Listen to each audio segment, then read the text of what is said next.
Qual é a sua função, a sua A, atuação? a ordem da criação de Deus, onde estão os anjos? Na ordem da criação das coisas, do universo, A de tudo. Bíblia fala que quando Deus estava criando o universo, os anjos, que chamam de estrelas, lá no livro de Jó, cantavam, Então eles rejubilando. já Eles já tinham sido eram criados. anteriores a isso. Tá.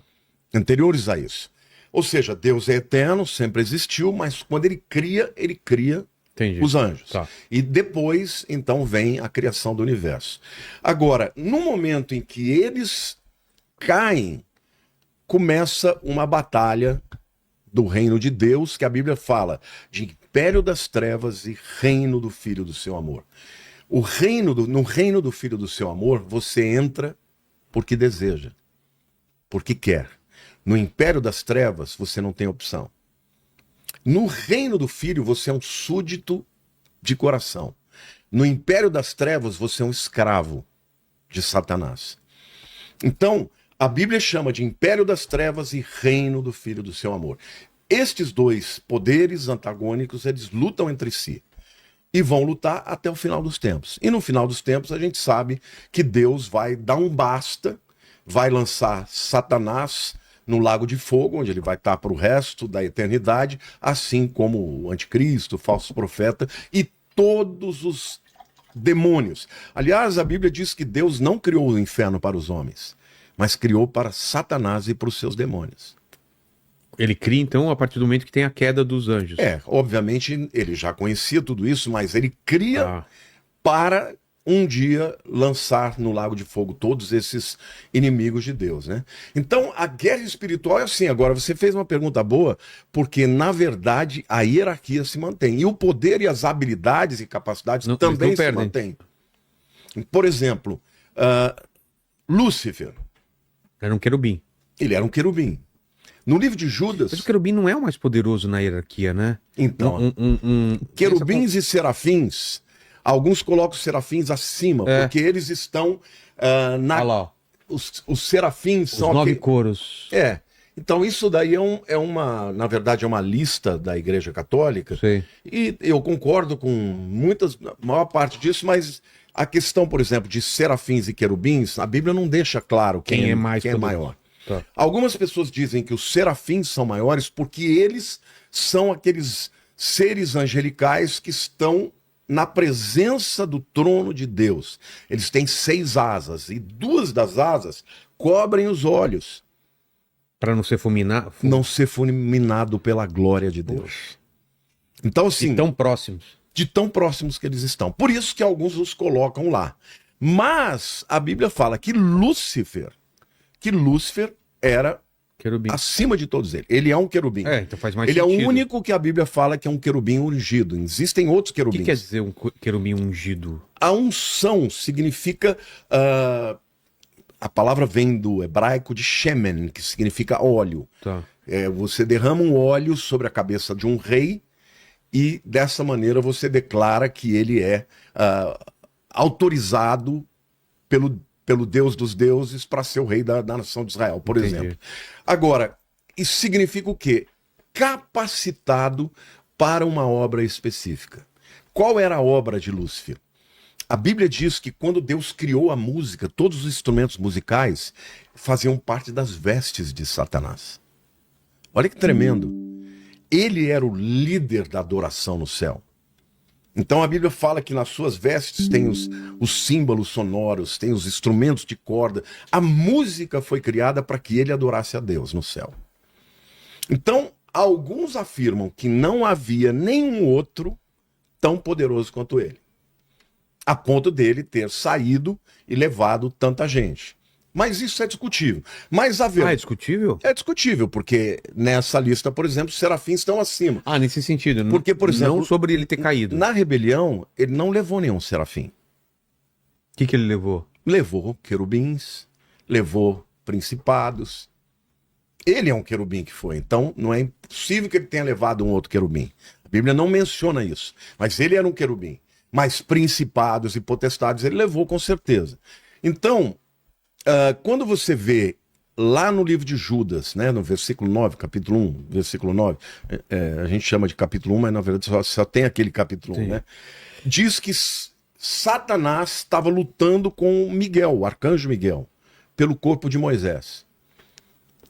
E o arcanjo Miguel... Sempre coloca o Miguel como o que luta com Satanás. Por quê? Porque ele é o mais poderoso? Porque, assim, na verdade, Miguel, ele é o príncipe de Israel. Nós, quando falamos de principados, a gente vai perceber que eles têm uma jurisdição geográfica, territorialista. Entendi. Então, Miguel está relacionado a Israel. Sempre é Miguel que tem a ver com Israel. Como Moisés era o grande legislador, e Satanás estava querendo o corpo dele. Moisés morreu e ele queria usar o corpo dele. E a Bíblia diz que Miguel entrou em luta contra Satanás. Mas a Bíblia diz que Miguel não ousou usar nenhum juízo difamatório contra Satanás. Ou seja, ele não foi na sua própria força. Ele disse, o Senhor te repreenda. Ou seja, aparentemente ali, Lúcifer é maior do que Miguel. Ah, é? É. Mais na força de cada um. Entendi. Mas Miguel, quando ele invoca a força de Deus, ele vence. Então, naquela batalha, Miguel ganhou e não deixou Lúcifer levar o corpo de Moisés. Muitos acreditam que se ele levasse, ele ia fazer o povo idolatrar, ia fazer Moisés ressuscitar, fazer alguma coisa para que ele pudesse usar aquilo contra Deus, né? Enganasse o povo. Então, assim, na Bíblia, Satanás parece ser o mais poderoso, não só do império das trevas, mas de todos os seres que foram criados. Mas não é, vamos dizer assim, errada a interpretação de que serafins sejam maiores do que ele. Por quê? Porque eles estão na presença mais São tipos de características, poderes diferentes, né? Diferentes. É isso que a gente vai falar. Eu queria começar mostrando alguns textos da Bíblia que tem algumas listas. Por exemplo, em Colossenses 1,16, diz assim, pois nele, em Cristo, foram criadas todas as coisas, nos céus e sobre a terra, as visíveis e as invisíveis. Aí ele fala de tronos, soberanias, principados e potestades. Essa é uma primeira lista. O que são tronos? Tronos, literalmente, é um assento, né, em que a pessoa que está sentada nele tem autoridade para julgar, para administrar. Tá? Então, tem a ver com poder, realeza, né? Governadores.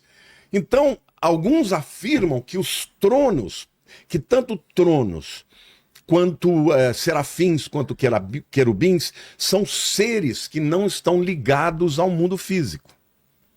Eles estão ligados à administração do mundo espiritual celestial. Soberanias, também no original, é domínio, poder, senhorio, que pode ser comparado à lista lá dos domínios, ou as dominações, tá? Então, são os dominadores. Quando é do lado do mal, no grego é cosmocrator, krator de poder e cosmo mundial. São seres que têm poder no mundo inteiro, que têm atuação, por exemplo, principados. Eles não têm poder no mundo inteiro. Eles têm uma atuação somente no país que eles são destinados. Mas as dominações ou os domínios, eles têm poder no mundo inteiro. Eles podem atuar em qualquer país, podem interferir em qualquer coisa. Tanto os que são celestiais quanto os que são demoníacos. E aí vem os principados. No grego, arquê, como eu te falei, os primeiros, né, os mais poderosos, mas eles estão relacionados já à guerra espiritual com o mundo aqui. Então, estes três que eu falei primeiro, que é serafins, querubins e tronos, eles são seres celestiais, não tem a ver com o mundo físico. Tá. Serafim, saraf, significa literalmente aquele que pega fogo, que queima. Ele... A raiz desta palavra no hebraico também tem a ver com veneno da cobra, por exemplo. Por quê? Porque eles são tão poderosos que eles queimam aquilo que eles tocam. É muito interessante porque a única vez que aparece a palavra serafim na Bíblia está em Isaías capítulo 6. Em Isaías capítulo 6, Isaías está no templo, morreu, o rei Uzias, ele está muito triste, está chorando, que era amigo dele, pessoal. E aí o mundo espiritual se abre e ele vê o trono de Deus. E ali ele vê os serafins cantando Santo, Santo, Santo é o Senhor. E ele fica assim, com aquele sensação de falar, ai de mim, porque sou homem impuro, de lábios impuros, e os meus olhos viram o Senhor. E aí um serafim pega a brasa do altar, vem e bota na boca dele. E queima a boca dele, e as suas palavras se tornam santificadas. E aí Deus fala, quem eu enviarei? E aí Isaías fala, envia a mim. E ele se torna o maior profeta de todos para anunciar a vinda do Messias. Então o serafim, qual é a função do serafim? Ficar na presença de Deus, enaltecendo, glorificando a Deus, dizendo santo, santo, santo. E eles são seres assim, extraordinários. Não sei se dá para mostrar aí, tem algumas fotos aí a respeito de serafins, que é muito interessante a descrição deles. Ah, é? Uma representação real, você está falando? Em cima do que... Obviamente é uma imaginação. Imaginação a partir do texto, né? Mas a Bíblia fala que eles têm 6 asas, com 2 eles voam de um lado para o outro e tal, né? Consegue ver aí rapidamente? A única vez que eles aparecem está lá no Isaías capítulo 6. Alguns afirmam que eles são seres mais poderosos. Por quê? Porque eles estão mais próximos da glória de Deus. Olha isso. Porque ele tem muitos olhos para todo lado. Isso tem a ver com sabedoria. Eles têm 6 asas. Essa é uma das representações. Obviamente, quando você lê o Isaías, você fica imaginando como é que pode ser, né? Não é que eles tenham que ser assim, necessariamente, né? Depois vem potestades, que no grego é exousia. O que é exousia, potestade? Eu vou ler aqui a tradução do dicionário que diz: poder de escolher, liberdade de fazer como quer, autoridade, aquele que é dotado de poder para decidir, influência, direito, privilégio de reger ou governar. As potestades são seres espirituais que atuam em áreas específicas. Por exemplo, área sexual. Tá. Por exemplo, a área das mídias. Eles são seres que estão nas regiões celestiais, ou seja, nos ares, as potestades dos ares. Então eles atuam em áreas específicas e têm autoridade para fazer o que quer. São seres altamente poderosos para influenciar, para, por exemplo, dirigir nações para algumas áreas específicas. Por exemplo, fazer com que algumas nações se tornem tirânicas, comunistas, para fazer que outras nações se tornem democráticas, mas completamente voltadas para o dinheiro. Então são potestades, eles atuam livremente em áreas específicas. A segunda lista que eu acho muito interessante, que é uma das principais usadas, é de Efésios 6:2. E aí Paulo diz, a nossa luta não é contra a carne e o sangue, ou seja, não é o mundo físico, mas contra principados, potestades, dominadores ou dominações, né, deste mundo tenebroso, contra as forças espirituais do mal nas regiões celestes. O que é esse mundo tenebroso?